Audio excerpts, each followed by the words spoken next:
ଦେଖୁଛନ୍ତି ସୁକିନ୍ଦା ମାଟିରେ ଆଜି କଳା ଦିବସ। ଏ କଳା ଦିବସ ଏଥିପାଇଁ ଆଜି ସୁକିନ୍ଦାରେ ଆଜି ଡବଲ ଇଞ୍ଜିନ ସରକାର ବିଜେପିର ପ୍ରତିନିଧି ତାଙ୍କର ଗୁଣ୍ଡା ବାହିନୀଙ୍କର ଅତ୍ୟାଚାର ଅନ୍ୟାୟ ବିରୁଦ୍ଧରେ କଳା ଦିବସ। ଆଜି ମାଫିଆ ରାଜ ଗୁଣ୍ଡା ରାଜ ବିରୁଦ୍ଧରେ ଆଜି କଳା ଦିବସ।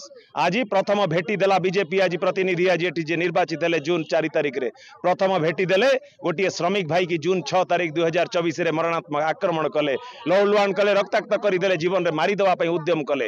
ଜୁନ 6 2024 ଟୁ ଆଜି ପର୍ଯ୍ୟନ୍ତ এইଭଳି ହିଂସାର ତାଣ୍ଡବ ଦେଖୁଛି ଏ ମାଟି। ରକ୍ତର ଛିଟା ପ୍ରତ୍ୟେକ ଗାଁ ଦାଣ୍ଡରେ ଦେଖିବାକୁ ମିଳୁଛି।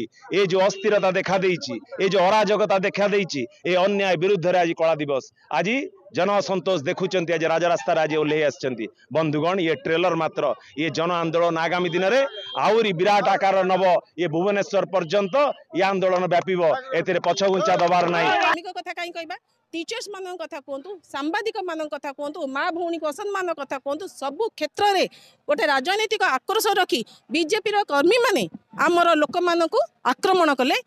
तेणु बर्तमान एमिति अन्याय एमिति परिस्थिति पहुँचलानी जे लोक मैंने सह्य करने को राजी नहांती। तेणु से जून 6 जेहेतु अराजकता व्यापार माने आरंभ कर बीजेपी कर्मी ने आरंभ कर प्रश्न थिला, से जून 6 को मन रखिकी आम जून 6 2025 मसीह आज सुकिंदा बीजेडी प्रीति रंजन घड़ई पूर्वतन मंत्री पूर्वतन विधायक सुकिंदा तांको डाकरारे आज सुकिंदा बीजेडी एकजुट होईची। सुकिंदा एवं दानगदीर समस्त जनसमूह को आज एकजुट कराई कला दिवस पालन कराई।